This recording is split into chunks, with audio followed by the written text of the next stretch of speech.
Goes live in 5, 4. Welcome, one and all, to the Gamers at Large podcast. Here we are with episode 27. Took a brief hiatus due to circumstances beyond our control. And we're back. We're back with the people starting from my left to my right. Games Rosa, do your thing, bro. Hey everybody, Games Rosa, Mega Gamer Man, anything you want to call me. Back at you once again. Finally, after 3 weeks, I have to say. But glad to see everybody's back here, and hopefully you guys will enjoy this episode. A lot to talk about after all these 3 weeks. Okay, and up next, we got a man who's Butterworthy. What's up, man? Hey, what's up, guys? Jimmy Butterworth here, aka Butterworthy, of course. Excited to be back with Gamers at Large after a bit of a break. Alrighty, and up next, we got Mr. T. Mr. T, do your thing. Hey fools, it's Mr. T of the Mr. T Show. Glad to be back after a little hiatus. I've been under the weather myself this week, but I'm ready to go. Alright, and up next, we got Shadow Fox. Shadow Fox, do your thing, bro. I've been ninjing for a while, so I've been avoiding this podcast, but I'm finally back and I'm ready for action to discuss these topics. Let's go. Oh, he's been avoiding us. Busted. Hey, up next we got Zen, the Zen Gamer. You guys already know who it is. Ninja the Zen Gamer, one and only King of Logic, here again in the Gamers at Large podcast. Let's talk some games, huh? All right, and finally QMC, that be me, Quan Manchu. Let's do this thing. All right, starting off with a topic that is near and dear to my heart, which I find very interesting, and it's basically what's been going down in the house of Mario. It seems that Ubisoft was checking out, as well as other people were checking out, which were the top series that were selling out since 2005, and looks like Mario placed number 2. What do you guys think of that, out of all the franchises? Sounds like common sense to me. Call of Duty being number 1. No surprise there. No, but it's interesting to see a first-party character ranked so highly. You know what I'm saying? We're talking sales-wise? Sales-wise, yes. Yeah. I'm going to say I'm not that surprised, although I'm a little surprised it's that high. But coming off the Wii success and the DS success, Mario obviously sold gangbusters on both of those systems. It's not, overly surprising because of the success of those hardware, so. Well, I mean, realistically talking here, let's be real. Freaking Mario is rehashed. I mean, I don't know what you people are talking about. Oh no. You're telling me this thing is number 2 behind Call of Duty? What the hell? What? No, nobody plays that anymore. Nonsense, trash. Hey, realistically though, when you even look at the attach rate period, it was really high for the Wii and even the Wii U right now. I mean, if you look at New Super Mario Bros. U, it's over a 50% attach rate, which is just ridiculous for new hardware. I don't think there's any game, any 8th generation game that's close to that right now. Especially first party. Especially first party. There definitely isn't one. I think the closest one is Nintendo Land, and that's another Wii U game. So. Wii Fit, by the way, placed number 6. Wii Fit. That right there is interesting too. Because of those ridiculous numbers. Yeah, I mean, we're talking, 30 million per game. There's two Wii Fits on the Wii. Wii Fit, and there's what was the other one? Wii Fit Plus. Wii Fit Plus, right. So, damn, success. Lots and lots of fit gamers. The thing is, I find what I find interesting about that also. Just Dance also placed up there in number 13, and that's from Ubisoft. I mean, all this motion control exercise craze that's going on. Maybe there's something to the whole wellness thing that Nintendo's trying to come up with. Makes sense to me. And the sad thing, I think, I don't know how well Wii Fit U is doing. But I mean, it's the best version by far because, dude, I have the pedometer.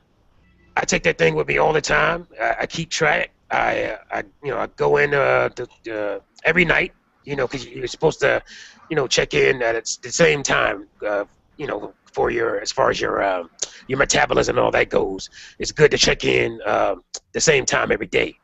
And I go through, and it's pretty cool to be able to keep track of it, something like that digitally, and to have that the Wii Fit pedometer. I mean, that's a cool little device because it has all these different purposes. Obviously, it keeps track of your steps and your calories burned. So you have that, but then you can also upload it and say you set a certain weight loss goal. The Wii Fit will tell you you can upload your data. If you haven't reached the calorie intake for the day, the Wii Fit will say, okay, we got a bunch of exercises you can do to finish out that calorie intake or that calorie burn. I'm like, man, that's just an awesome thing to have. It keeps you on track. I'm not 800 pounds or anything. We're talking about vanity pounds. I'm trying to burn here basically at this point. But it's good because it keeps you in shape. And you don't really have to think about it too much, and it's like having a Wii Fit trainer, that you can take with you now. Hey, wait a minute though, but don't you have to take off all your gold chains first to get an accurate measure? With the gold. Like 3 pounds without the gold. I always weigh myself with the gold foods because that gold will never come off, and I just compensate the weight of the gold. Oh, okay. So he's doing like Piccolo, the way Piccolo exercises, keep the weight on. Exactly. It helps build that muscle.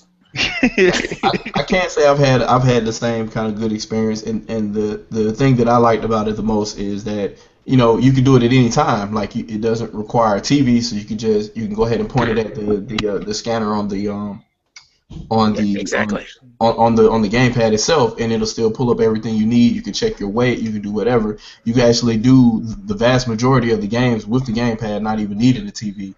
So that was, that's the best thing to me. So anything can be going on in the house, and you can still check in. It doesn't stop your workout. Right. So.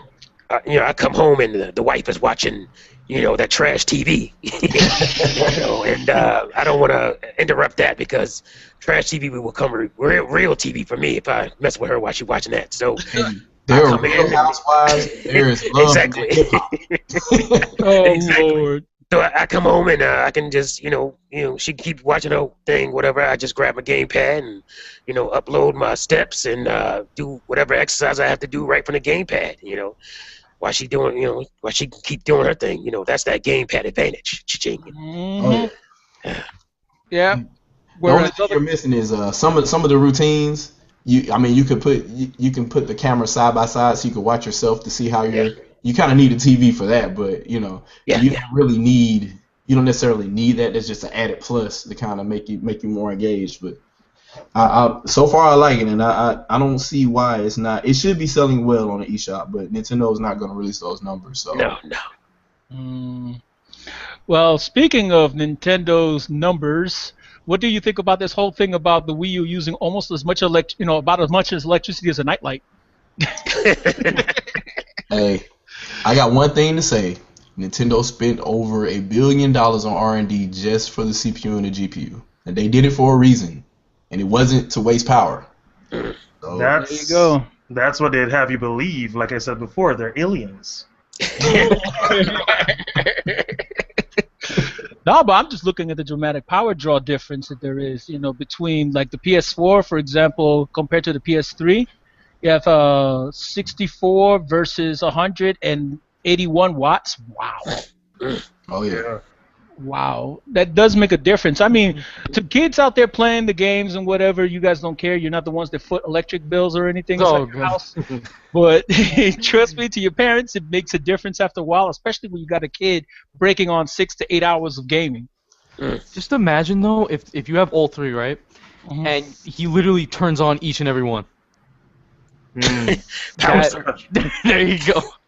Oh Lord. Because to me, I find it funny how the Wii U has less power than the Wii, and yet you see with the PS3 and PS4 that it increased by like 100.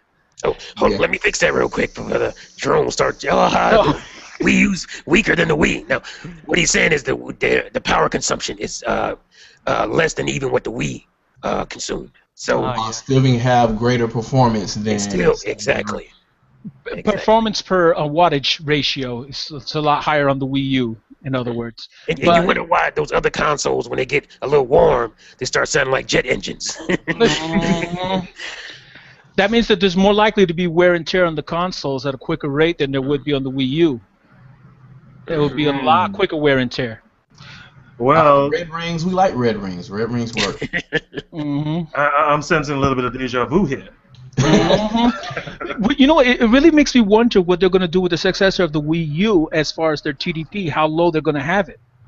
Oh man, that kind of scares me because I kind of think they're going to go like ultra low power since all the CPUs are going that way.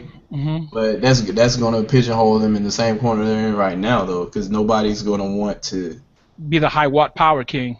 Yeah, everybody's going to want to develop for things with more shaders going on and more in parallel processing. And if you're going low power, you're going to kind of divert away from that. Even if you have Wii U is kind of like a Super Nintendo. It's got a lot of co-processors to help do things, and that just means that people are going to have to learn how it works. And in this port station environment with all these developers out here, that's kind of a detriment for them. In a way for games, but not for them internally, and whoever partners with them, whoever becomes a second party developer or publisher for them, it'll be great. But third party, if you're under a major publisher, not so much. So basically, unless you're an indie, your game is not going to run as well as it will on the other platforms that are like, hey, here's all this extra power for overhead. I mean, this is something they should be pointing out to people, to the consumer, letting them know that this is something they care about. Because we live in an environment where a lot of young people even are starting to care about this kind of thing, about the environment and how power consumption and wanting to be greener and all that stuff. This is something they should be throwing a commercial out there saying, hey, we have the least power consuming video game console out there. Apple does that it. could be a selling point. Yeah, think Apple does green. it all the time. We're green. Low carbon footprint. Green is one of those. It's one of those. Catch phrases for marketing. We're greener. We're green. That's one of those things that they could use to sell this thing. And they could release a green console at the same time, a physically green console. Exactly. Make it the year of Yoshi. A green Yoshi Wii U, because we There can. you go. There we go. But like I said, it's things like this that are starting to interest a lot of gamers now as of late, it seems. Trying to find the greener console, trying to find lower power consumption because they plan on being on the game a long time. Less wear and tear, that kind of thing. I mean, I'm surprised that, this is not brought out as often as it should be. Oh, I would also like to note that the Xbox One has the highest TDP out of all the consoles. It makes sense to By me. a large margin. If you No look surprise. it says depending on TV mode usage, it could go all the way up to 289. Well, You know why it doesn't surprise me? Did anybody see the size of the fan when they opened the Xbox One about a year and a half ago? Yeah, I use it to cool my car down. It covers the entire surface area. It looks like a carburetor fan. Like it's really big. Wow. That's bad. The biggest, baddest consoles have to have, high heat and all of that, but I don't want this to offend anybody, but America. That's straight up. That's straight up, yep. Heartbeat of America. There you go. The country where everybody wants to drive a Hummer even though there's hardly any gas to go around. Oh, man. But anywho, anybody else got any topics for tonight? Now, we've been gone for 3 weeks, fellas. Come on. Why don't we move on to the leaked E3 lists next? Okay, let's do that then. I'll let you handle that, Jamie. Well, there were lists leaked for each company. Now, there were 3 lists leaked for Nintendo. I don't know if there are multiple list leaks for the other guys, but I haven't heard about them. Since we're Nintendo-centric, of course, anyone can discuss whatever they want to. But the things that have been leaked on lists for Nintendo are things like Star Fox coming for the Wii U. X releasing. Well, X is already going to release this year, but X's final title of Xenoworld, Metroid for the 3DS, Mario Party U, and like a big list of things that really get us all excited about it. So that means none of that stuff is coming. What's that? You said Xeno World? Xenoworld is what the tentative name is, according Man, to these that's the multiple third different lists. name I've heard. I've heard Xenoworld and Xenogears Origins and. Yeah, I've heard Xenogears Origins is unlikely. It's not Now, gonna happen. Yeah, I've seen. Actually, no, excuse me. I've seen 4 different Nintendo lists. They all have about the same sort of stuff on them. One that I thought was really interesting had a logo for the new Zelda title for Wii U and a different name for it. 'Cause, you know, they have the one that's like Shard of Nightmare, which is, to be honest, a horrible name. That sounds really bad. Yeah, but the other one actually had a logo to go with it. Logo looked legit to me, and the actual name on it was The Lost Prophet. You know, Lost Prophet just doesn't sound very Zelda to me. It sounds more Chrono Trigger. Yeah. But you know what though? The Shard of Nightmare one. The only reason why that sounds legit is because there are 2 games with Nightmare characters in it. They're actually referred to as nightmares. So to me, that would kind of make more sense. I don't know about Shard. I don't Shard. know how that would work. That's what's getting me. The Shard part. That just doesn't sound right. In other words, the grammar bothers you. Yeah, the grammar box. The actual name, the character name makes sense because if it's saying Shard of Nightmare, that would mean that some of the nightmare creatures are returning to the franchise. Excuse me, it's I messed up the name. It's not Lost Prophet. It's the Lost Oracle. Oh, okay. All right, now that's better. That's better. Lost Yeah. Oracle works. Yeah, That would tap into my Oracle of Ages, Oracle of Seasons vibe there. Yep. But looking at the same list here, they've got SNES Remix on it, a title called Me Adventures. They've got Legend of Zelda Majora's Mask HD on there, Kid Icarus: The Moon of Doom, Animal Crossing You and Me, as in MII, Metroid U, Pokemon Uranus. You know, take that for what it's worth. Uranus. Exactly. F-Zero United and Galaxy Squad United. Oh man, that is so juvenile, but it's funny. Yeah. Yeah, I don't know how legit that list is, but the logo I've got in front of me looks pretty awesome, I gotta say. Well, somebody must have been doing a good job in Photoshop. Yeah, that's true. Okay, see, here's the thing. All right, you know, some of this could be true, and this just looks like a shotgun blast of everything that could possibly be announced. So it doesn't matter what is announced and what isn't. I'm right. So, you know, I just don't know what to make of it. Here's the thing that bothers me the most. Out of all the years of Nintendo having built this legacy of super secrecy, why now that everything just seems to be leaking out? They can't control it at all. It just seems very sudden. So you want to know something, Zen? Though, it's just like many of this stuff has actually happened before, because with the whole like 3DS thing, and also with the Wii U, because it was leaked that okay, it's gonna have like a touchscreen controller. 3DS is gonna be 3D. So you know it. Like I don't know, for some reason they kind of lose this information during like when E3's coming. For some reason, I guess some people just tell spies. The question I want to ask is what changed from the old days to now? Who changed? Who's working there that wasn't there before? Whose responsibility is this? And why the hell are they lapsing at their jobs? That's the question I want to ask. Different now. We don't know for sure that you know this is gonna happen. First of all, Yeah. so Yes, this is pretending it's real, of course. oh okay, yeah. I See, just one of the things is that in the E3 industry now. So now that the E3 has access to all this stuff, they have to release information to the verified attendees and the press that's going to be there.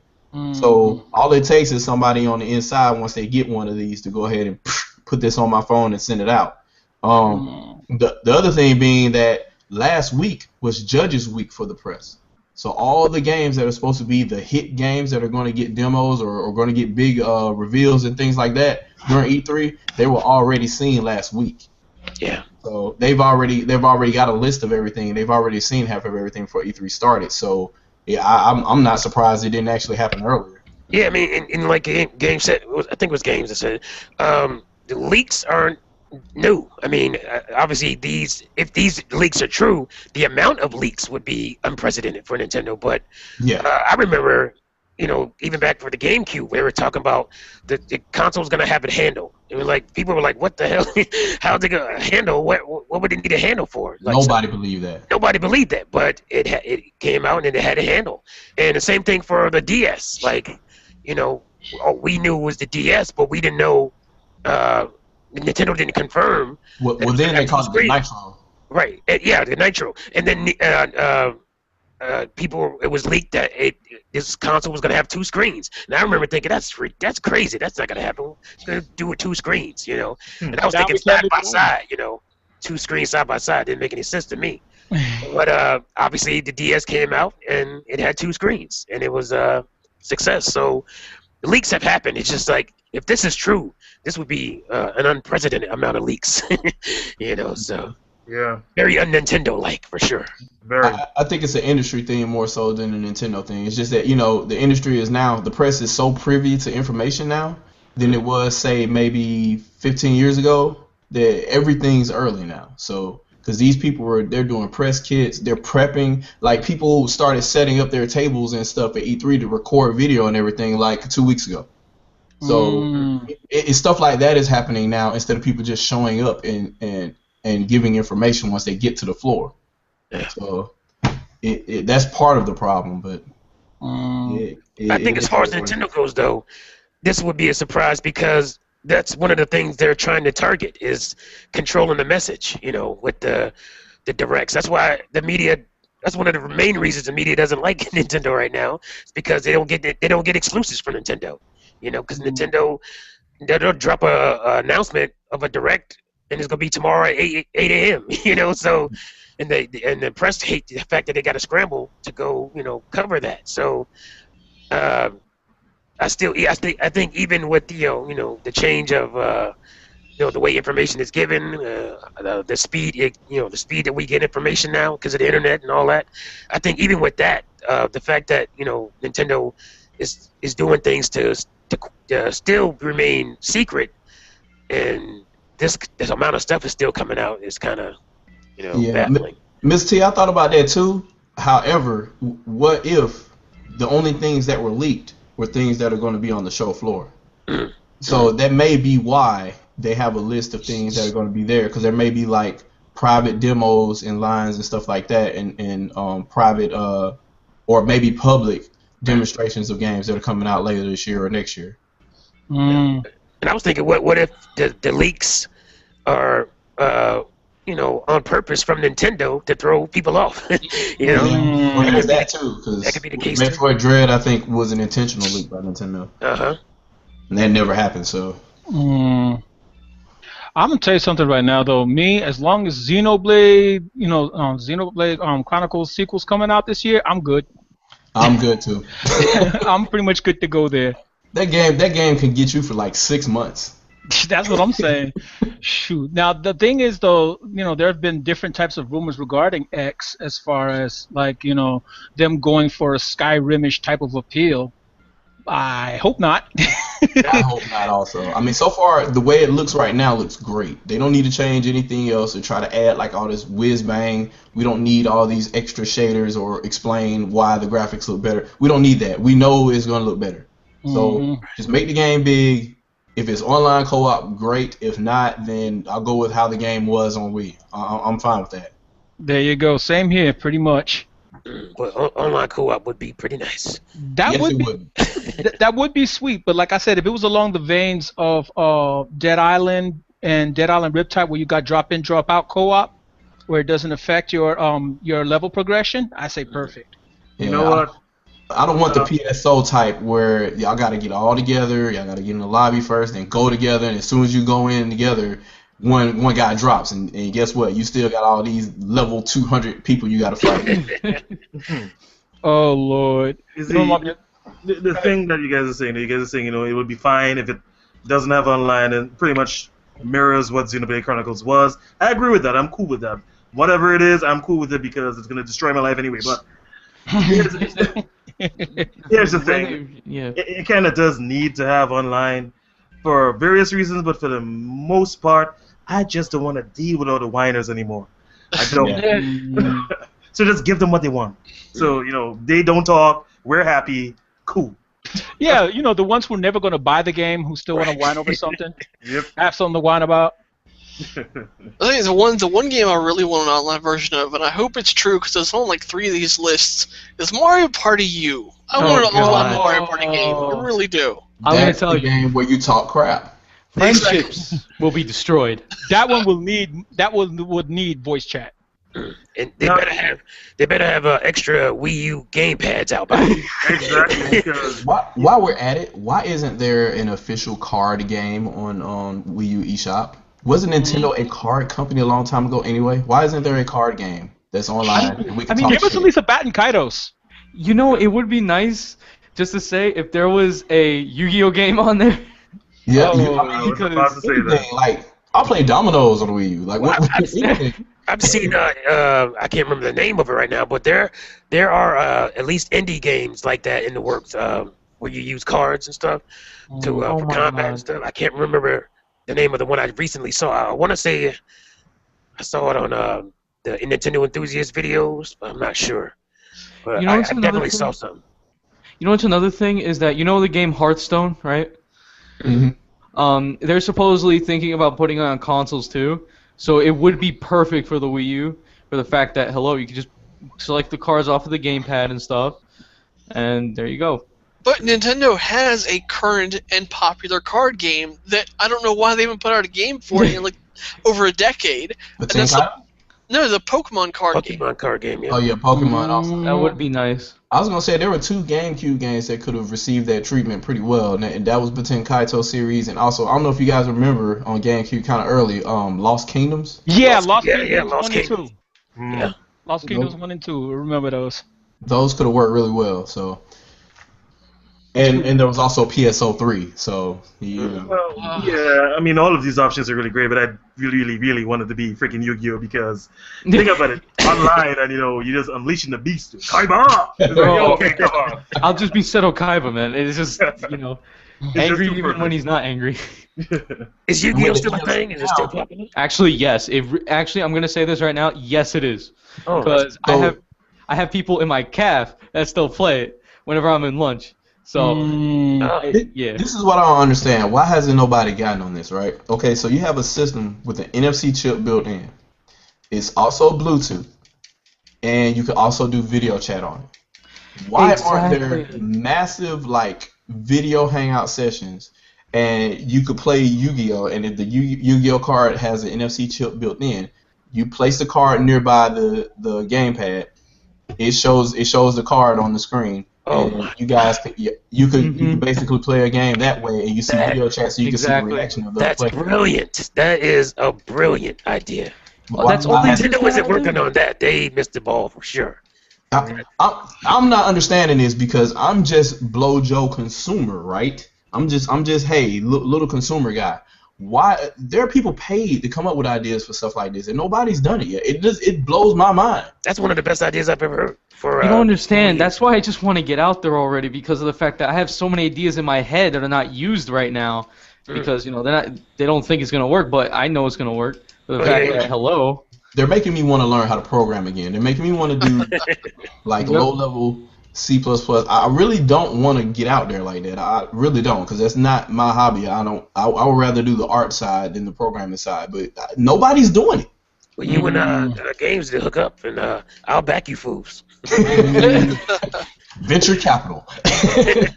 True. I would like to see a combination of that with visual novel. That will work also. That would be nice.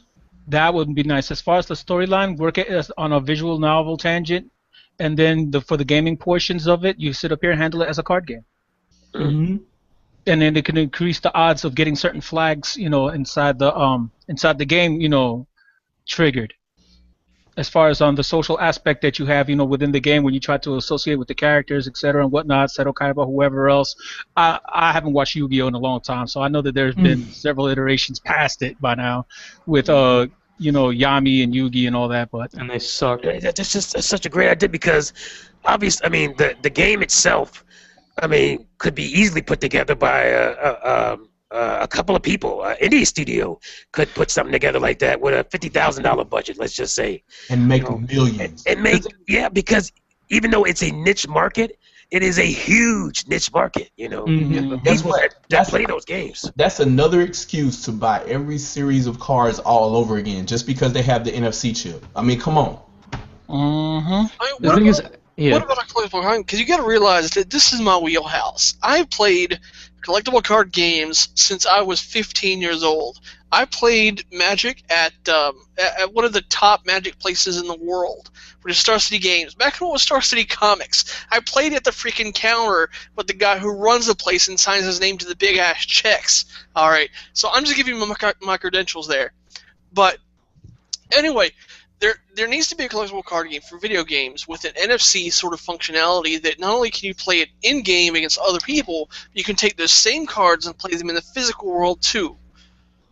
And you know what would be better though? It's the fact that since the other consoles can't really do NFC, hello, this is a perfect chance. Mm-hmm. Like it literally is, because you can do this nowhere else because the other consoles do not have NFC. They would need a peripheral in order to do it. That's the only way you're gonna have to do it. So basically, Nintendo should just start coming out with a card game, and basically say, look, we have a card game. We use NFC technology that's built in to the controller, which you do not have to pay extra for, and our competitors not do this either, for the fact that they don't have an NFC. They can't do it. Nintendo could even lead into it like they're doing now with the characters, right? Since Skylanders didn't want to do it, makes no sense to me. But since Skylanders and Disney Infinity didn't want to do it, Nintendo's making their own NFC figures, right? Yep. So you figured they would do the same thing. They could do Pokemon cards since they do their own series of cards. Do Pokemon cards and have the Pokemon card battle games, just like we were talking about before.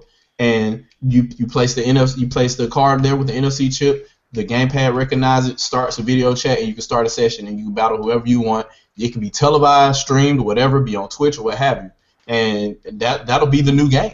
And people will go and buy these cards because they want to play this game. So you double your investment. You get all your money back because you get it on the merchandise side as well as the video game side. It is a no-brainer. And you want to know something else? Is that you know how the 3DS is also getting an NFC kind of peripheral, though, right? So basically, they can make it where you can use it cross system. Yeah, cross game. That, and you can also put it cross game. Cross gameplay. So you could be playing somebody on the 3DS while you're on the Wii U, or something like that, because both of them have the NFC thing. So it's just like it could definitely work. It's right there. It's just a money grab. Well, it's already been proven that both the console and the handheld can communicate with each other. Because look at Monster Hunter 3 Ultimate. Yep. That's a no-brainer right there. They can easily pull this off. They both have NFC. They both have 2 screens, and they both have cameras. I mean, really. I mean, come on. And the aspect ratio of the screens are around the same. Yep. I mean, you could build a game for even the 3DS, and have the upscale version for Wii U, and have it cross game, like you said. That'd be pretty awesome. I don't know how we rolled into that from E3 list, but that's just how we do. That's the best rat hole I've been in a while. That's just how we do. You know how it ends up. And it would be awesome actually too, because of course we can also have the video, the camera on the gamepad too, right? So literally we could have it where if the game could do live Twitch, live tourneys and stuff. So literally, you could have because you know how many people on Twitch use, like let's say for right now for Hearthstone, there's things like tourneys and stuff on Twitch, and literally they use it to where they have both of the guys' cameras' faces on there, and while they have the gameplay showing, so it could literally just work out if they could have a live tourney kind of thing on the game. Yeah, and not even just the NFC thing. The gamepad obviously has limited, but it has some face recognition technology in it, because obviously you can make you can make your Mii's automated just by taking a picture of your face. Obviously it's not perfect. It's a Mii. It's not doesn't do your face paper, but maybe it can recognize the cards even, not just using the NFC, but just by the camera recognizing the card that you're playing. That's another thing that adds to the gameplay. So. Yep. Wow, that's nice. That was a nice deviation. I mean, the thing is, if they do this, right now, since they are finally doing things with NFC, they come up with this idea, or somehow in the God's name, we don't know how, if they see this video and get that, oh my God, I'm the first one to buy. Please do take it. I mean, Nintendo, if you're listening, take it. We don't need any royalties. Well, literally, if you guys will come out with a Yu-Gi-Oh, I don't care. Make a thing that I could use the gamepad, have it laying down on like a dual disc, please. let me contribute to off script and territory here for a bit. We were talking about cameras, we were talking about cards, and an idea popped into my head: poker. Right? Oh my God. Yeah. That way, using the camera and the gamepad, you can see a person's face, and if they have a tell, you'll be able to see it, right? Yeah. It's just a quick idea that popped into my head. I mean, I'm sure they can. No, that sounds like a good idea. Believe it or not, though. That's awesome. That and Liar's Dice. Right. Yeah. And Liar's Dice. Sounds good. Can you imagine NFC Liar's Dice? That could work. That could work. Yeah, it could. All right, Nintendo, if you're listening, make it happen, or else. You see, all of this is free. You don't have to pay us. This is free. You pay thousands of dollars to people to think tank and think up of ways to make you money. This is free. Yep. Alrighty. So then, now that we kind of departed a long ways from the whole E3 thing, let's get back on to the E3, to the whole E3 reveals, the quote-unquote reveals again. Okay, so overall, how much credibility do you guys think those lists have? The one with the whole Metroid U thing and the Pokemon. I'm not gonna say it. But yeah, I call that BS. Definitely. Yeah, that one definitely seems like BS to me. Yeah. Yeah, I mean, it seems like a lot of high hopes and not much else coming off with that. But like I was looking at one on Player Essence's site, and that one seems a bit more credible to me of a list than the other lists that I've seen so far.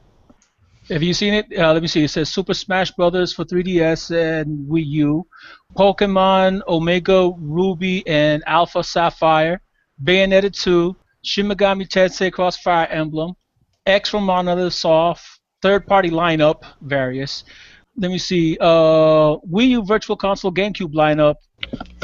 The only thing I call BS on that list would be Super Mario Sunshine. Analog triggers much.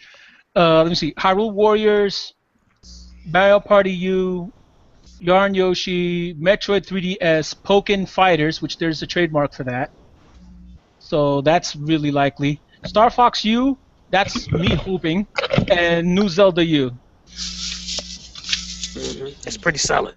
It seems like the more credible list made it to the Player Essence side of things. So, I mean, I'm hoping that a good portion of those things turn out to be true. But hey, they say hope springs eternal. I would just have to say, let's just wait until E3. Let's wait until everything. Once E3 comes, everything's just wiped off all the shoulders. So, just like it's nice to see these lists. Star Fox better be happy. I got to have that Star Fox. I mean, that's. I had a feeling, before the release, that we would see a Star Fox or remnants of a Star Fox. I just think the gamepad is the perfect, controller for Star Fox. Well, Nintendo has been trolling about barrel rolls. Exactly, the barrel roll trolling with that, and I just even the Kamiya, talking about how he'd love to work on Star Fox. I just think that's all part of us getting a Star Fox for Wii U soon. Can you imagine Kamiya working on a Star Fox, cussing out fans on Twitter? They're like, no, this is not going to your freaking console already. we want Wonder Red and Star Fox. Yeah, you forgot his favorite line. You forgot his favorite line, Kamiya's favorite line. Go tell your mom. Well, I will say that there's another list. It's an anti-Nintendo list, but it's the list that they have here is actually for the Microsoft conference, and the first thing they have listed there is Beyond Good and Evil 2.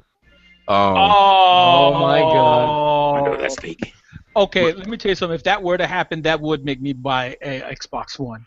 Yeah, it's odd. If it was exclusive, that would definitely be buying. Yeah, I can get it. So on that side, you have Beyond Good and Evil 2, Forza Horizon 2. So basically, because didn't nobody like the last Forza, so they're going back to the Horizon side of things. Obviously, Gears of War, Halo 5, Call of Duty. Call of Duty always shows up on the Xbox One, and they probably do something for that Star Wars Battlefront thing that they were talking about. The thing that has me kind of intrigued is there's this rumor that for the first time in a very long time, Rockstar is going to unveil a game at E3. So, and it's supposed to be next gen, so we'll see exactly what that is. And then, Red Redemption? So, I mean, it might be another Red Dead Redemption. It might be another, Agent? it might be another Bully. Who knows? Oh, shoot. Oh, if it's a Bully make a game, sequel to I'm going to Bully. be so happy. I mean, Make a sequel to Bully. Or it's a Grand Theft Auto 5 port. That would suck. If they showed up on a Nintendo Direct, dude, Oh, it's a wrap. You see, Jimmy, why you had to go do that, man? The people were hopeful. It's a wrap. Jamie, I'm gonna tell you gonna something speak right to you. I want to see a sequel to Bully. Yeah, That would be nice. I remember playing that on PS2. It was fun. I like Bully and Red Dead, so I mean, I actually like State of Emergency. They should do another one of those. Oh, State of Emergency was fun, yeah. Yeah, it was pretty fun. So, so the other thing on there is the obvious thing, God of War 4, right? I mean, that's pretty much been announced, basically. So Sony's probably going to show that at some point, and probably another sequel to Killzone. So, Can you be hyped for God of War 4 after Ascensions and the fact that a lot of people are gone now? I can't when I realized that God of War 3 was kind of short. Like it wasn't the epic that I thought it was going to be. I played the demo and stuff, and the demo had you really hyped, and you played the game, and it's like, really? Like, can I get God of War 2 back? Can I? Let's put it this way. Happened with me. Let's put it this way. People are leaving and all of that other stuff, external stuff. But let's talk about the internal. Let's talk about God of War itself, the game. The story would make no sense. We already had a prequel. We already have the 3 original games. Dude done killed himself and all the gods. So who's gonna go kill Thor? It's gonna have to follow Portable line, like before everything happened. The thing is, I spoke with a couple of friends about this, about God of War, and the thing is, I'm thinking like they would go with another character, because we all know what happened in the end of God of War 3. So basically, I would understand, and there's like what 20 more gods out there, so yeah, but he kills like half of them before that story starts. Yeah. So in the Vita games, he slays he imprisons one god and he kills like freaking 6 of them, and that's before he even became like powerful Kratos. Here's the thing, games. Yeah. All for the idea of a new character again would make a lot more sense than Kratos again, but Kratos was a very iconic dude. His anger was iconic. Yeah, he had somebody as pissed off as that dude. So, it would be hard to match him, if you know what I mean. Yeah, I got you. It's worth a shot. Yeah. I don't really see anything. I don't foresee anything actually mind blowing showing up from the other two, other than the demos we've already seen of stuff like, okay, let's find another demo engine for Unreal Engine 4. Let's find another demo engine for Crytek things that aren't possible on Wii U, apparently, because it'll just show up and say it's for the Xbox One, and then they'll immediately say it's not possible on Wii U for no reason whatsoever. Even though Sonic Boom required a modified Crytek engine. Exactly. That's even more superior. Things like that'll happen. I mean, these other two systems are built on hype and hype alone, and people that claim to be on tech but don't understand it. So they're like, hey, I want the high-end thing. Now let me not complain about this system not having Bluetooth. Stuff like that. Like I don't, I really don't understand why somebody can sit here and talk about all these high-end things this system is doing, and then you ask them exactly how that works, and they don't know. So, but that's the audience that these people cater to. So we have to show next-gen engine. We have to explain to them why it's next-gen, even though it may actually be doing something technically weaker than what was done in 7th generation. But I mean, you're dealing with tablet CPUs, and how do you harness what's left of what they're doing to make the games run good, or how to make the next gen experience, if you will, make the gameplay better. You know what's funny? People are still like, "Oh, 8 gigs of RAM, bro, 8 gigs of RAM." Yeah, that's not a game. Just saying. But I really don't know. Like especially I don't know. I just feel so I'm feeling bad for Sony. Like I really am, because of the fact that I don't want. Because for real, it's just I don't know what they're gonna show. Because really, we already know the Order 1888. We already know the what's it called? Uncharted 4. So it's just what else can they show? And then that one rumored game supposedly that's supposed to be like a Dark Souls type of game. So I don't know what they're gonna show. Literally, it's just all of this is gonna be third party. What happened to Capcom's game? Are they going to show that again? They might do that. Oh, Deep Down? I thought that game was supposed to come out already. Yeah, I think it may be on its way to being canceled. I don't know. Yeah. But there's another Street Fighter, so they could show that. Ultra Street Fighter. Ultra Street Fighter 4 Ultimate Turbo, Pocket Super Extra.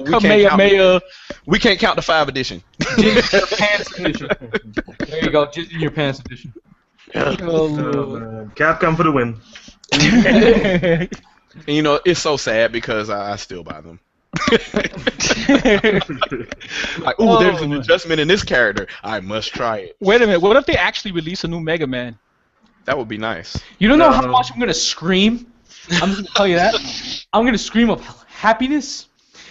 I'm just saying. Games. What did you just say? You'd scream of happiness. And yes. They might do it from pressure just because the indie game it got funded. Mm-hmm. That announcement makes you happy, right, Games? Yes. One more time. Happy, right? Yes, really. Capcom doesn't know the meaning of the word happy. Shut up. There was someone in there. Well, they were happy when they opened their new mobile studio after sitting up here and cashing in the money from Monster Hunter. So, what happened with that? This is one of the other lists I was looking at, and this is one of the really fake ones. But one of the things that kind of really let me know it was fake, because on the Nintendo part of the list there, it said Symphony of the Night 2 was coming out for the 3DS. Oh, lies. So I was like, oh god, that was the only thing I saw. I looked at it, I was like, oh god, no, that's wrong. It's not gonna happen. It's not happening. So, but one of them was actually acknowledged by the E3 party, saying that hey, this list isn't up to date. So basically, it was leaked, and it just wasn't accurate for the time frame because it was received in the past and somebody finally took a picture of it. So I don't know which one of those 3 it is, because there's there's a lot of them floating around, but I mean, so far a lot of them are believable, but some of them are really reaching. That Symphony of the Night too. I mean, as much as I would wish for that to happen, it's not going to happen. I mean, since we're on this, what would it take from each hardware manufacturer to make you? What would it take, seeing games-wise, from them to make you buy one if you haven't bought one already? I think Games, you already got a PS4, right? Yeah, I just about to say I have everything. So you got everything. Okay, so for us fools who still on the fence, for me, I'm looking at it. I'm like, Microsoft has the most potential to get me to buy their console because they've shown me a lot more games that would kind of get me more interested, and they have Rare. So they have that Rare IP held hostage. So there's the potential, that I'll get a Jet Force Gemini or something. And Microsoft has been trolling. Oh my God, they've been trolling. They're like, hey, we have them. We're gonna do this Connect Sports game. Yeah. Okay, I just gotta insert Sony, and I'm like, there's nothing the Order doesn't do it for me. Even I like the Uncharted series. I have all 3. But I'm not really excited for another one, So I don't know, what would it take for me to especially this year, get a PS4. Yeah. Until the games come out, dude. I mean, it's gonna be. They're gonna basically, like we predicted. From the very first Gamers at Large, these two systems are having the exact same problem that Wii U had its first year, and it's supposed to happen because console launches suck. So it's going to take a year or two for them to develop, all these games that they're probably going to show at E3. We probably won't see till 2015 or 2016 anyway. So it may be this Christmas or next Christmas with the freaking holiday bundle for you to get any of these systems. Now, for me, I'm the how can you say it, the hip pocket daggone must have it day one purchaser. So for me, it was just the promise of Halo 5. The promise of Halo 5.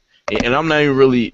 I'm kind of worn out after Reach, but in 4, which was basically Metroid. But I'm kind of torn right now.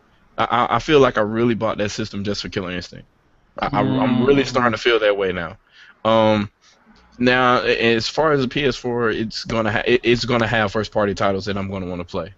I mean, Infamous is one of them, and the rest are gonna come as they go. So.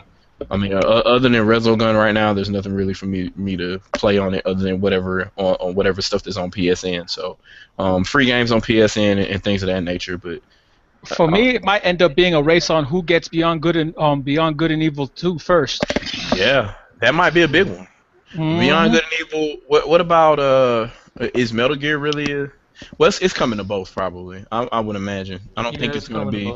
But Metal Gear is Metal Gear, and Metal Gear comes out nearly every year, so it's like, okay. Yeah. It's okay, it's all right.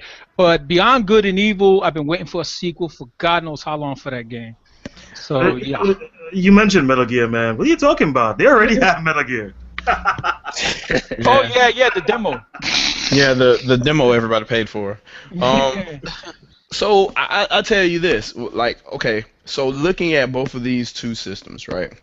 Do you think Sony's gonna resurge again and start finally getting back its advantage of Japanese RPGs? Because it started to get them towards the end of the PS3's life, but it was kind of hurting at the beginning when the Wii had more than any system. And I want to say at one point in time the 360 did, because you had Lost Odyssey and what's the other one that looked like Dragon Ball because it was from the same artist? I can't think of the name of it right now. Blue Dragon. Blue Dragon, I think.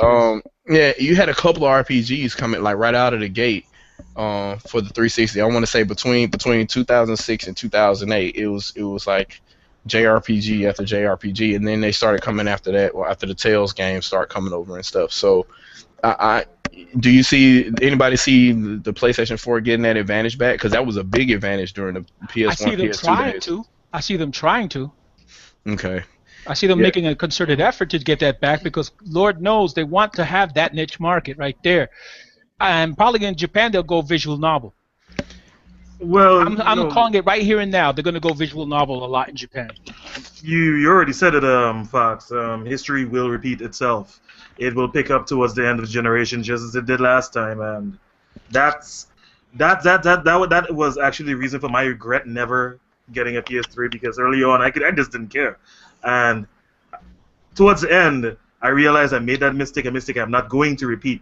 So if you ask me when I'm going to get these two consoles, what's going to make me buy the two consoles, it's not a matter of if, it's a matter of when. And right now, PS4 hasn't gotten to its time yet. Being a huge Halo guy, I see the Xbox One being in my household first, especially with these Beyond Good and Evil 2 rumors. I see that happening first, but it's just a matter of time because I'm not willing to sacrifice all of the exclusives that the PS4 may have, especially if it's in the same vein as what the PS3 did towards the end of its life cycle. So, now, Zen, you already saw the announcement of the Halo like anthology edition for Xbox One, didn't you? Yes, and I squealed happily, but it was a nice little medicine after the bittersweet news that Guardians would not be out this year. So. The only reason why why they even remotely is positive to me is because it means I could play Halo 2 online again. That's the only reason why. Because I don't know if did anybody watch the YouTube video of the two guys that kept the Halo 2 game going for like a week? No, but I heard of it. they kept it going for like a week after Xbox Live was turned off because they realized that they couldn't really kill the connection until everybody had stopped serving games. So they kept the online game going for over a week. Wow. Yeah, and they were the very last 2 people playing online on Halo 2. It was like the world's longest record or some crap. So longest game session, it was over 100 plus hours or so of them going in one game. So I actually feel like Sony, as far as the niche games, the JRPGs, I don't think it'll be in this console's life cycle. I think it started at the end of the PS3 and it's going to continue earlier in the PS4 because I feel like they have to have those games because they're not going to be spending the money. They're not going to be going the big budgets, as they did in the past because they just simply can't afford it. There was a time when they were worth over $100 million as a company, and they could afford to take those losses and try to rub shoulders with Microsoft, but they can't afford to do that anymore. And that's why I think they embraced the indie crowd, the indie game makers so well because they need those stopgap games. I think this is going to continue on. I think we will see the JRPGs earlier on, and that'll make me jump ship. Not jump ship.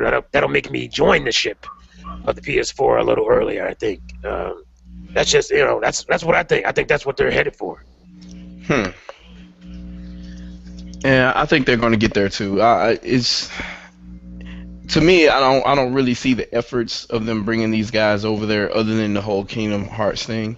I don't really see them making the mass effort to court these guys. It seems like Nintendo's doing it more than anybody else, really, on the Japanese front. It seems like Sony is still trying to chase Microsoft and get all these American developers. It's gonna be harder for I would say it would be harder for Sony to get especially RPGs now from Square Enix because they basically sold all their things, and now like you can see Square Enix is also going towards the Xbox One. So yeah, I really think the first RPG on Sony platform is going to be a Western RPG. Yeah. And I hate to say that, but yeah, it's going to be. And that's a Japanese console. You would figure that wouldn't be the case, but it's more like an American console to me now because of the fact that they're just going after what people in America want. Because right now in Japan, they hate it.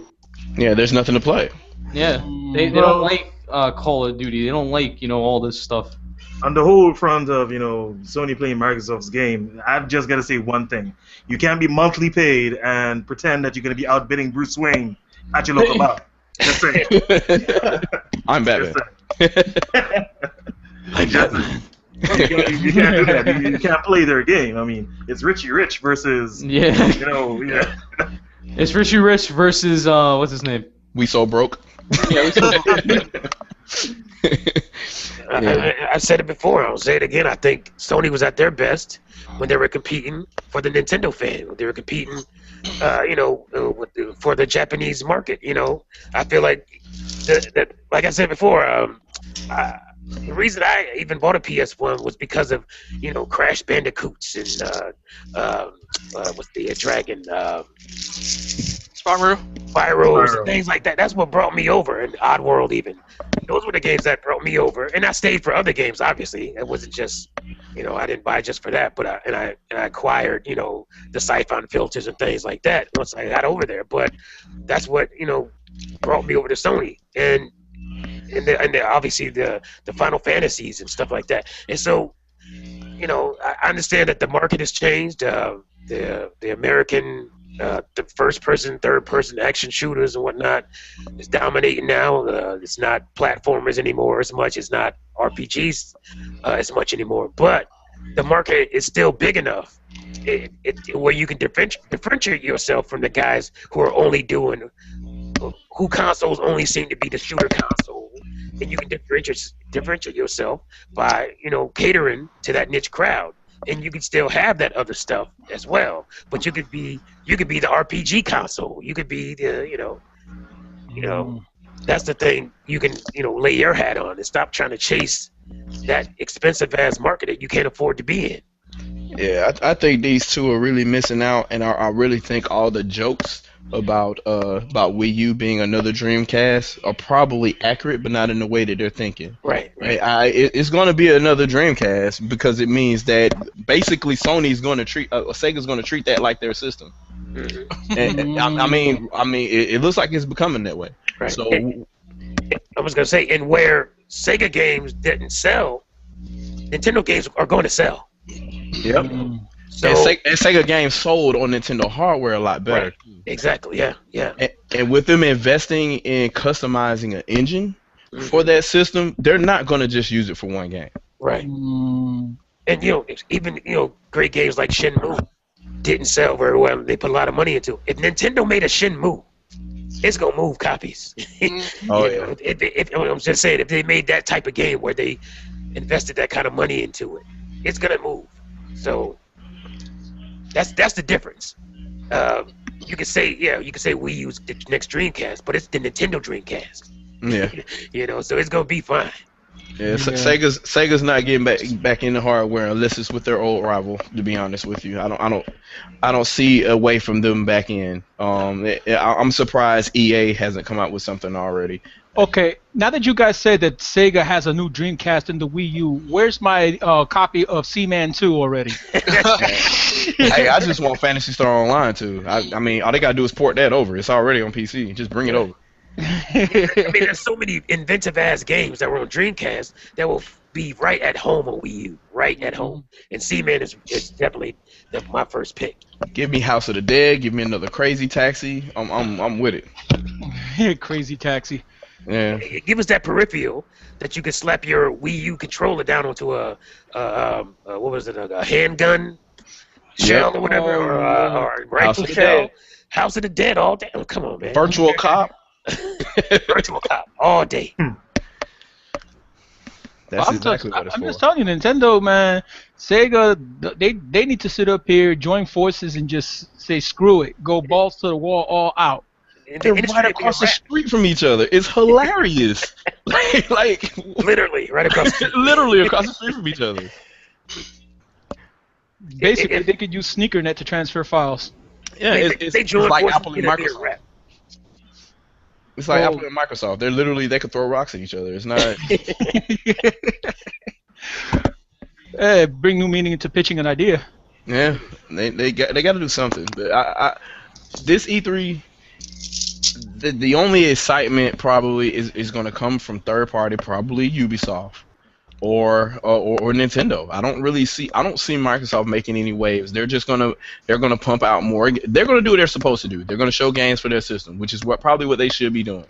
A quick question. Take-Two was saying something about Nintendo being a partner. Since when? Since N64, fools. Or they plan on dropping something new? Well, NBA 2K13, I think, on Wii U. That was the last game I think they published on Nintendo hardware. Oh man, Space Station Silicon Valley was an awesome game. Oh man, Space Station Silicon Valley. Well, what Take-Two? What they did? Smugglers Run on the GameCube. They refused to port Grand Theft Auto to it. Then they put Grand Theft Auto on the GBA. They haven't really done anything since. Well, no, they did Manhunt on the Wii. Manhunt 2 on the Wii, Bully on the Wii, and did they publish those games? The tennis game that they eventually put in Grand Theft Auto 5. So Rockstar Tennis. Yeah, Take-Two published those games for Rockstar. Rockstar is not gonna spend all their money on Nintendo hardware. Come on, man. They got to get a publisher, and it's Take-Two, so that's who did it. Rockstar still ass hurt over Body Harvest. I was gonna say they still butthurt for Body Harvest. They probably are. It is what it is, man. You know. So and a lot of people I think are that way. I think Epic was that way too at some point. They had a deal where they were going to do Unreal Tournament after the whole Doom thing went out, but then they had to compete with id, and id had some kind of a long-term agreement because they were on a dream team with Nintendo. So I think Epic has been they've been butthurt along that way too since the N64. So what came out of Epic on the N64, or not Epic, id on N64. was it Daikatana? That trash. Oh. But it released a lot of stuff. You had Doom 64, was it Hexen, Heretic? Almost every PC game they had, there was an N64 port. So they were really there. So it's just sad to see that, you know, something like that caused a competitor, quote unquote, to have such a long-standing feud, because they work these deals like this every day between Sony and Microsoft, and nobody seems to get mad about that. Mm-hmm. So, you know, I don't understand why, you know, these guys can throw money around one way or the other, be friends with these guys one day, and then the next day go to their competitor and be friends with them, and there's not a long-standing feud. But when it comes to Nintendo, people like roll their eyes, and you got people got all kind of comments in a live daggone conference that's being televised and streamed. They just don't care. It's like, hey, I'm part of an EA employee, and I'm like, you really expect to make money on Nintendo's hardware? Like, how do you say something like that? Like, that's what I don't get. It's like, you can have your gripes or whatever, but to go out in public and because you never know what's gonna happen. Exactly. Sony and Microsoft might die tomorrow, and you're stuck with Nintendo. Then what? It's like, I mean, so you should never. That's one thing I know about. I learned about business is that it's no matter how bad the deals go, you never badmouth your partners. Be nice to everybody. You don't burn your bridges. Right, you never burn those bridges because you never know when you might need to cross them again. So, that's what just kills me about it. That they just don't care about repercussions. They don't care. And that's starting to really let me understand that the people that fanboys from that are our age have not grown up, but they've made their way into the industry, and their personal bias is affecting their business. Yep. And it's really sad, because I mean, at the end of the day, man, you got to make a buck, and if you know that you can make money on this hardware with very little daggone capital. I mean, like, you could really make a game. You could really make a game for $100,000 to $200,000 on Wii, and be guaranteed to get millions back. It made no sense for not everybody to jump on that. Last generation. I don't know about now. It might be a little bit different now, but last generation, like, you didn't have to spend that much money to put a game on there.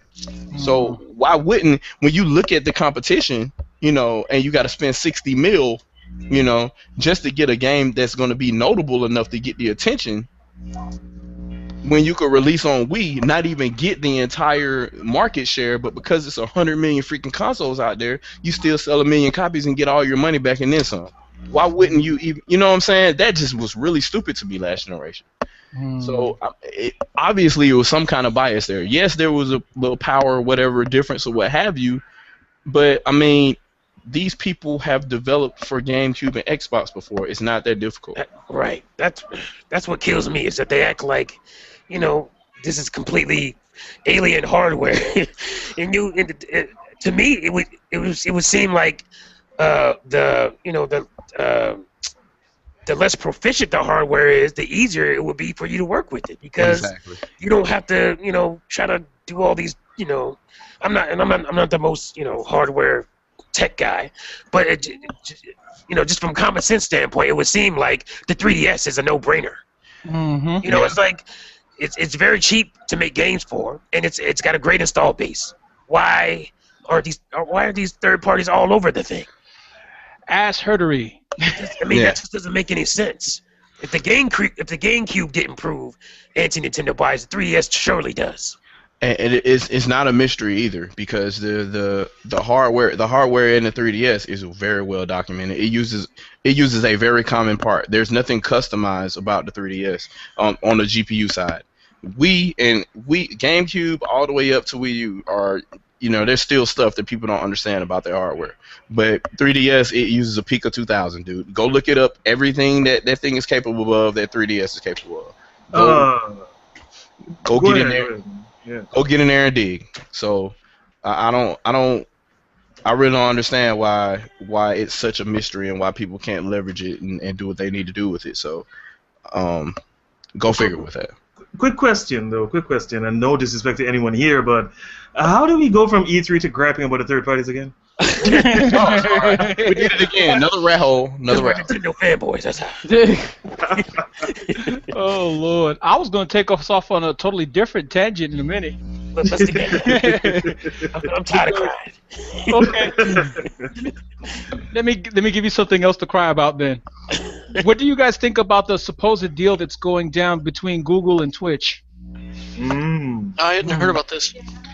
Presumably, Twitch is going to be bought out by Google in the tune of $1 billion. Oh boy, here we go again. Remember the last big buyout? Yeah. Didn't go so well. Exactly. Looks like it's happening again. But you know what though? It makes all the sense in the world because all it is Google Live. I mean YouTube Live. There's That's all it is. There's a part of me that is really, really sad that this is a reality. And there's another part of me that's kind of laughing because all those dudes that ran from YouTube to Twitch now have nowhere to go. Yep. They shall remain nameless, by the way, but you will see them coming back like nothing happened. Oh, Lord. I got a list of them, too. They're all taking up my feed. Now, imagine what's going to happen if Microsoft discontinues Skype. Oh. All the people that want to avoid this right here are going to be right on here. Right on. Oh, Lord. I don't see what the big problem is. I'd rather use this than Skype anyway. Yeah, I could just imagine the dudes, man. It's like, well, okay, then mosey back on over. How did I last it? Nice vacation. Time to go home.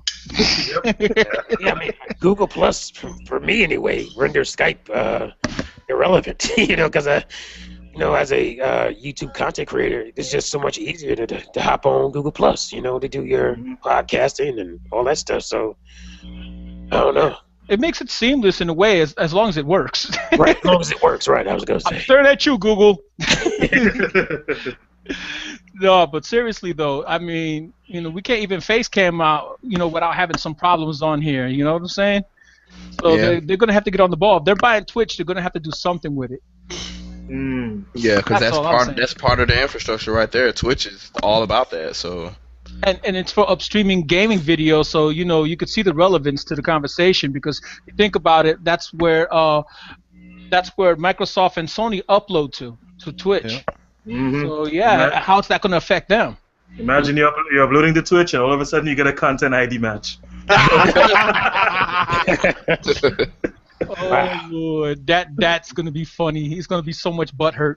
It's going to be so much butthurt. Oh man. Oh Lord, but I'm telling you right now though, that's the shame of it all. Maybe what Google needs to do is come up with a difference between the content ID that they do for video that's uploaded versus video that's streamed. And that's probably what it needs to be. It needs to be a separation between church and state. They need to have dedicated processing for exactly what you said in that order, for uploads and for streaming, and have them separated instead of having because they probably have it set up where they have server farms for everything, and whatever's coming through, they process it as they go, and then it's sent out. So if they have places that are dedicated just for those two different functions, that'll probably streamline the process a lot better. Exactly. Well, all right. Does anybody else have a final topic for the evening? Actually, oh shoot. I've got one, and it's everybody should be able to participate. Okay. All right. Go ahead, Tobias. It's the one that we should do every time. What have you guys been playing lately?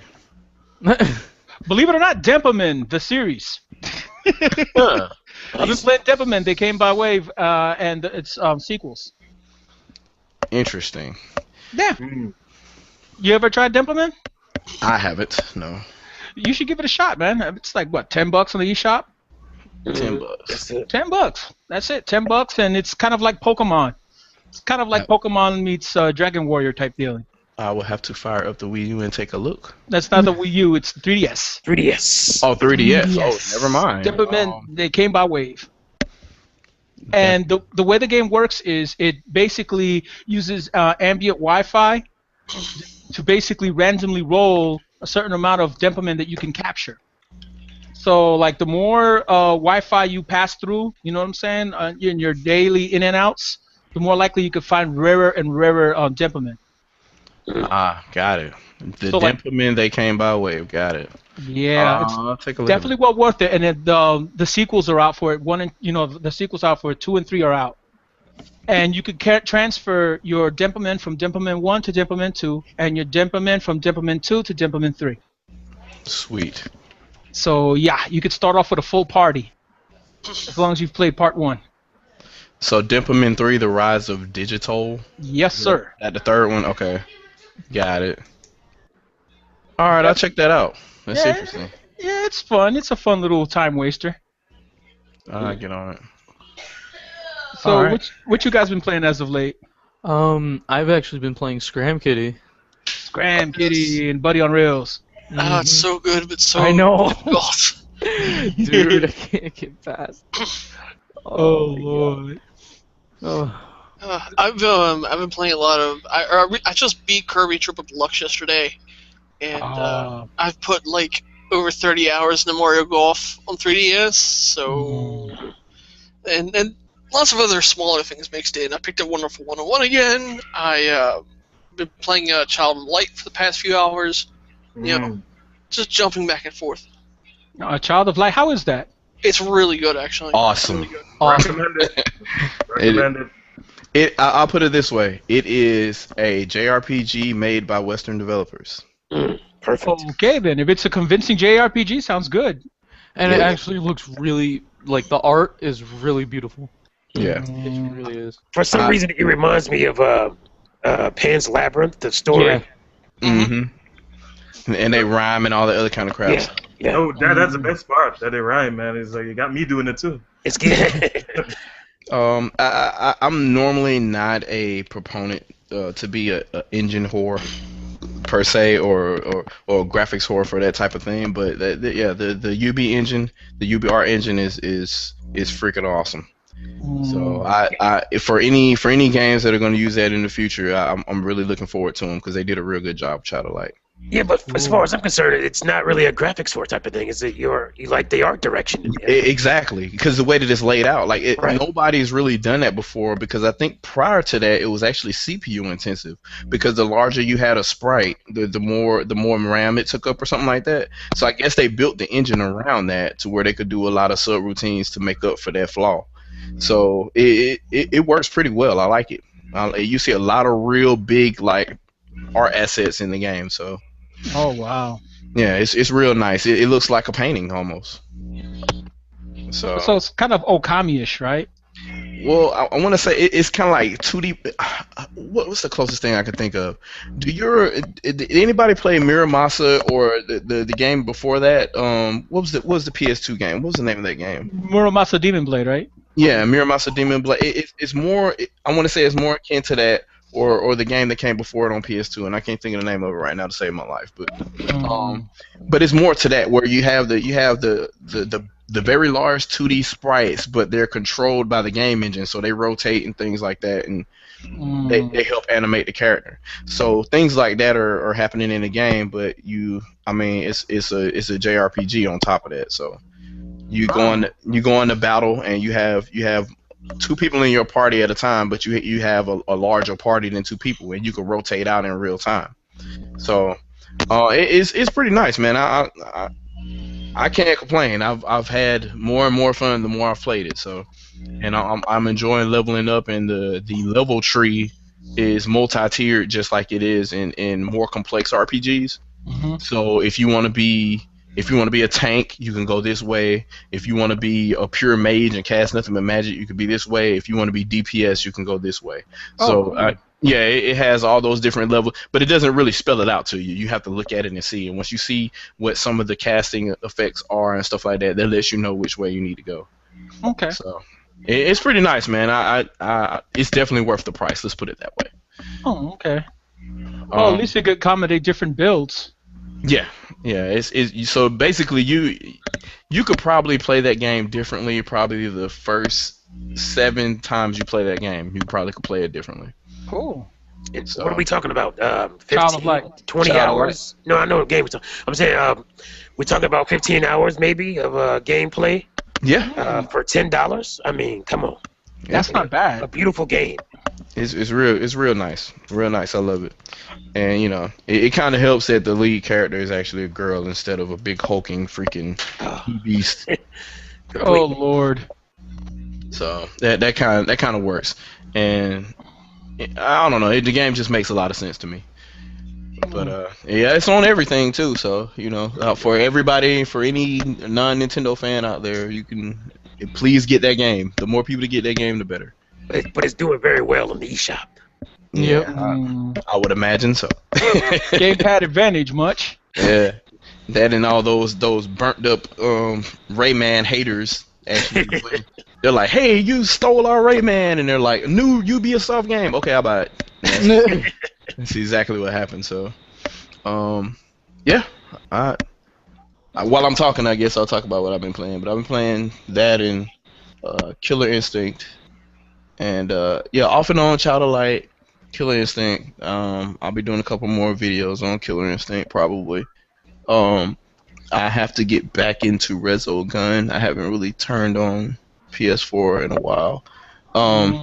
And actually, I think I got on the 360 game. I actually booted up Saints Row the Third yesterday, and nah, that's man. If you've listened to any podcasts or any Game of the Year awards for this game, I see why. It is a game. When I say it's a game, it is a game. It is not trying to hide the fact that it is a game. It is a game, and it is fun. It is really fun. So I like bridge tossing in that game. I'm the guy who goes by the old age home and grabs people and just start tossing them. I know I'm no good, but still. No, man, I did it in other games. What games did I did it for first? I think it was it Crackdown? Yeah, I started doing it in Crackdown, and I actually did it in Disney Infinity too. So yeah, you can just. But in this one, whatever it's you want. particularly funny to chuck for distance. Yeah, as far as you can, just go. You actually Achievement unlocked. Get some old people going. Yeah.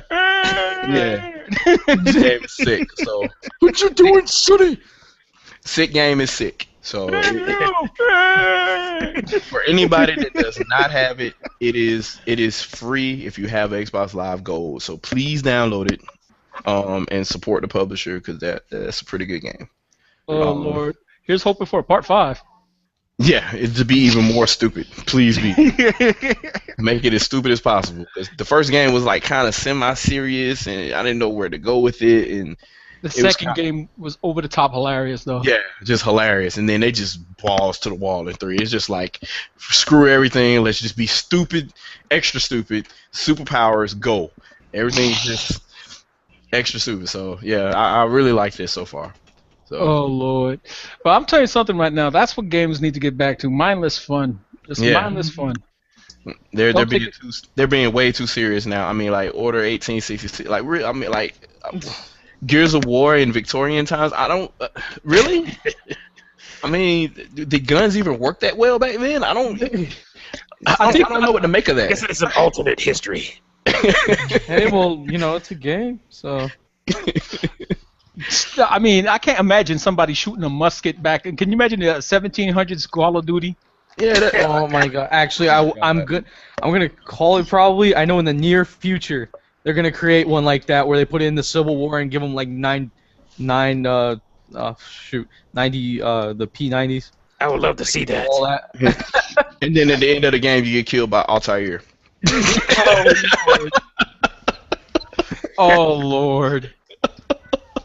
I mean, that's the only thing that would make sense to me. I'm like, why are you playing this game? This makes no sense. Oh, you're in the ominous. So that makes the most sense for me. So, yeah. The other thing that I was playing, Luigi's Mansion 2. Just booted it up from my son's 2DS. I haven't really been playing 3DS that much. So you like playing on a slice of toast? Yes, the slice of toast works well. The slice of toast works well from my toaster, which is my PS4. I pop it out on my PS4 every now and then. And when it's nice and warm, I play my toast. It's red toast too, so it's really hot. Oh my God, I hate when the thing gets warm. It's like because it's right next to my Wii U, and then like I feel like no, stop, you're melting it. Like go away. Oh my god, that thing's good for winter though. Yeah, oh Lord. I already told you could use it as a space heater. Exactly. It's perfect. I will say one thing though. It is interesting with the whole the Street Pass thing. My son lights up every time he gets a new me. So that kind of I'm kind of late to it, but I understand the craze now. So yeah. The thing about the Street Pass though is you get incentives for Street Pass in the games, like you know that series of games they released recently.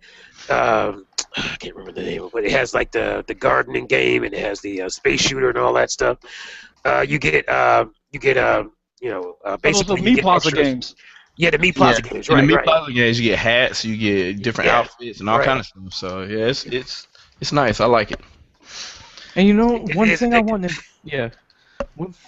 Nintendo to bring back is the gifting option. For real. From the Wii?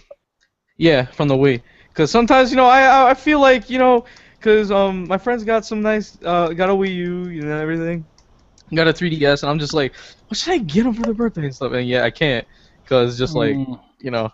So I'm just like, I wanted to bring back the, because usually they want things like that are on the Wii U eShop, and then I'm just like, dang it, I don't want to go outside and get a car, you know? I always wondered if anybody used that feature, because I saw it there, and I never really got a chance. I never really was in a scenario where I would use that, because mostly any games that, anybody that I knew that had a Wii probably wouldn't play the game that I would send them, so I never really got a chance to do anything like that. But that's an interesting. It's interesting that you actually used it previously, because I don't. Yeah, I use it a lot actually for my little brother. I would, send him stuff to play for his Wii. So, okay. I think they'll bring it back because obviously it makes them money. So system update. That's all it takes. That's all it takes. So, I used to use it a lot because I want to, I want to groom my little brother on some of the stuff I used to play back in the day. So, I wanted him playing some of those, NES games, SNES games and stuff. So I sent him. He played them. So I send them to him all the time. He played them. So. Well, does anybody else have one final topic to bring up besides what we've played lately? Oh, the one. Did you notice that Nintendo's space at E3 this year is quite bigger than Sony's, especially? Oh, Microsoft's Lord. got a big fart too. Trolling to Troll begin. face, troll face. 3, 2. No, trolls. I think it's time to just go to sleep or something. Their space was really small last year. Their space wasn't that big last year. It was it was a fraction of the size of Microsoft and Sony's last year. So this leads me to believe that they're going to have a lot of stuff to show, possibly. Yeah. I really like the way they design their booths. Like they just make them so happy. And it's fun. it's Nintendo World basically. When you go there, it's Nintendo World when you go to their. I'm just like, how did they not come up with their own theme park yet? Like, God, like that just gets me. It's just, you see, like every time I see Sony and Microsoft, I'm just like, but then when I see Nintendo, I'm just like, what the frick? There's like so much life in here. Why is there so much color? There's not supposed to be color in here. What the frick is this? They make the booths just look really like presenting. Like, wow, I know many people were taking last year with all those things like with the Pikmin and Donkey Kong and of course the Mario Kart thing there. Like they were all taking pictures there too, and especially of course all the guys taking pictures with the Bayonetta cosplay. And, I don't know. They have like, I don't know. Nintendo does good with games and friggin' booth. Like, god dang.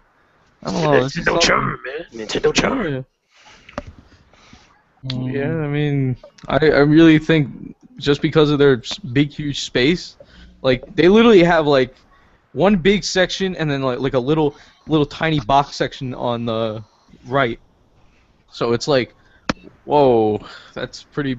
I don't know how many booths you're gonna have. Wasn't one of those sections like a little theater or something? And like it was it's like a box beside the huge rectangle. So I'm thinking probably gotta be the main booth, that little rectangle. Yeah. it's kind of an upside down and reversed L shape. So it seems like if you're coming from the bottom of that slide, which I would imagine is accurate. If you're coming from the bottom of that slide, it's almost like it's set up for a line to form all the way down the hall going to their booth. So you could see the line either wrapped around the corner from another section somewhere else, or coming all the way down the whole part of that hall. And people, you just go straight into their stuff, and then you could go all the way around the corner and then leave going out. It's almost like it's kind of efficient. So it seems like the very top right would be the exit, and that's where you would come out. But yeah, if that's the way it's laid out, then that'd be great. But I'm not really sure. But to me, that's what it looks like. That's how it's laid out for maximum throughput. Well, that's going to make for an interesting E3, I tell you what. Yeah, because they're doing everything different. Looks like they're going to pull out all stops, and plus they're supposed to have the Treehouse guys talking. That's what I like with the whole digital event now. Now that they're doing it like this, where literally they have not one but like 3 streams right now so far that we know. The Treehouse event, the main, of course, the main one where they announce all the games, and the Super Smash Brothers live stream. The tournament. Yeah, and I'm just like, bro, they're literally going all out. Like, you got like one stream. Yeah, I don't know if they're gonna come up with like 2 more streams, because supposedly they're supposed to have 2 more. So it's like developer roundtables. Yeah. Yep. We're gonna have more developer roundtables and stuff like that with more live streams. So it's like, literally, it's like a news. How could I say? It's like the press. Literally, it's like let's say the media in like live streaming all this stuff, but it's just Nintendo. Yeah, and that's the best thing about it, is that it, instead of getting the news through a filter from the journalists, as we like to call them, it's gonna be straight gaming stuff without blah blah blah blah and a Wii U dig at the end. It's gonna be about the game, and that's it. And no filter, Nintendo wasn't doing so great, Wii U isn't doing so great right now, but hopefully this game, blah blah blah. None of that crap. Just straight game stuff, and that's the best thing about it. That makes me wonder. Yeah. Is there going to be a Twitch app for the Wii U? Because it doesn't need it. I'm gonna say this because we have the web browser. But guess what though? Like, the vast majority of the top fighting game players in the world are going to be at this Invitational, right? And so, what are all these people going to watch this on? They're probably not going to watch it on Nintendo Stream. They're going to watch it on Twitch. You know what's the thing though? We can watch live streams from YouTube from the web browser, and the thing is, on Miiverse they use YouTube URLs to post their YouTube videos. So literally, they could live stream the event through Miiverse. I'm not talking about the potential of the system. I'm saying that because of the customers themselves, the majority of the people, a lot of people that are not Wii U owners are going to be going to watch this because they're fighting game fans, and they normally watch everything via Twitch. So I'm wondering, are they going to do something like that? They could do that too on Miiverse, actually. Like, they could literally, like, I know it's like power capable, but I'm just like, yeah, if they want to view it on Twitch, Nintendo could literally put a URL there and literally put it on Miiverse, so that way people can watch it and stuff like that. I'm wondering. I think you're saying. I think. I think what you're saying is that the guys who don't have Wii U's, the tournament, the fighter guys. They're Twitch guys. They're Twitch guys. So I'm sure there'll be a few people out there that'll be, filming for live stream for Twitch. I don't see why they wouldn't be doing that. I mean, I'm sure somebody's going to be out there doing that.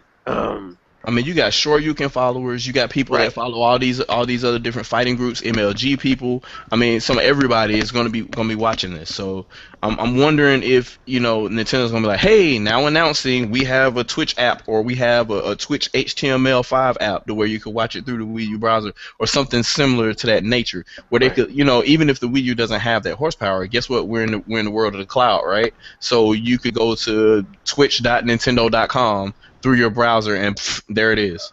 So I'm wondering if something like that is possible, or is that what they're alluding to by doing this Invitational? Well, a funny story. It kind of wraps all this together is that a few months ago when Braden Cole did a live stream, a 24-hour Twitch live stream, I was having trouble on my Mac back then. I had a different Mac desktop. And what I did is I went on my Wii U, used a web browser on my Wii U, and I could at least get the audio. I couldn't see it, but the audio was working.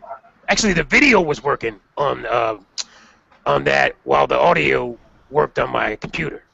So it's natively supported. Yeah, it's natively supported, at least through the browser. So it's not a stretch to see that happen. Mm. Yeah, They gotta go off. They have to go off though, because I noticed that like the Wii U web, because you know how you can change it with like Chrome, like Internet Explorer and like such. Yeah, the user agent. Yeah, the user agent. So literally, they could. I would recommend if they're gonna do that, they have to use it with the Chrome one, because actually that one works best for video playback. Well, I'm looking right now. It can't be secure though. But I'm looking right now at a developer note. You can append the HLS tag, and you can embed a HTML5 player to any HTML5 website. So it's technically possible on Wii U as a client. So it won't work in Android Chrome for some reason, but it works in OS X and Safari and Internet Explorer on Windows 8. So I don't see why it wouldn't work on Wii U. Android is probably because it doesn't have all of the WebKit stuff. So I'm thinking it'll work. We'll have to see though. Okay. Well, I guess that's about time for us to wrap things up here, guys. We went a little bit over. A tad bit. Sorry. We went a tad bit over, but then again, it's been a while since we all got together and chatted. So, I guess we're going to be ready to do our sign-offs, and I'm going to be doing the sign-offs from my right to my left, starting off with Zen Gamer. Yo, thank you guys for watching. You're, God, getting freaking jumping here. That usually doesn't happen. Anyway, thank you for watching. Gamers at Large. Make sure to check out the ZGZs and Gamer Zone. I'll be having a live stream similar to this on Tuesday. Make sure you take a look at it on Monday. I hope to have another analysis up. So, that's the beginning of the week, guys. I'm not promising a whole week. Things are pretty busy on my end, so I'm sure you understand. But look out for those. Okay, and up next we got Shadow Fox. All right, Shadow Fox Prime, Shadow Fox Infinite. You know what it is. Follow me on Twitter and purevideogames.net, and I'll be putting up a lot more content from this point forward. So look for me and at Gamers at Large and various other places. Who knows? Maybe even PE Network. Okay, and up next we got Mr. T. Mr. T, do your thing. Hey, fools, it's Mr. T and the Mr. T Show. Another awesome podcast with my fellas here. As I said, I was sick this week, so obviously I haven't done any videos all week, but should be a nice trickle of videos coming there next week, including the Wii U Gamepad Advantage video. So look out for that. Okay, and up next we got Mr. Butterworth. Do your thing. Well, guys, it's been real. As always, be sure to check out my channel, Butterworthy. I'll be doing a Q&A video in the next day or two, so if you have any burning questions for me, hit my channel up, and I'll think of some more things this week. But I'll catch you guys next time. All right, and up next is Games. Games, do your thing. Well, thank you for watching. Games took a little break outside. I'm sorry what just feeding in. So, thank you for watching the Gamers at Large podcast. Hopefully you guys will join in next time on the next episode. Make sure to go check out E3 at the Nintendo booth. Yeah, do that. All right. Thank you very much. Okay, then. And finally, it's me, QMC Quan Manchu, bidding you all an adieu. And as I always say, everybody, whatever's clever. We're out. Please understand.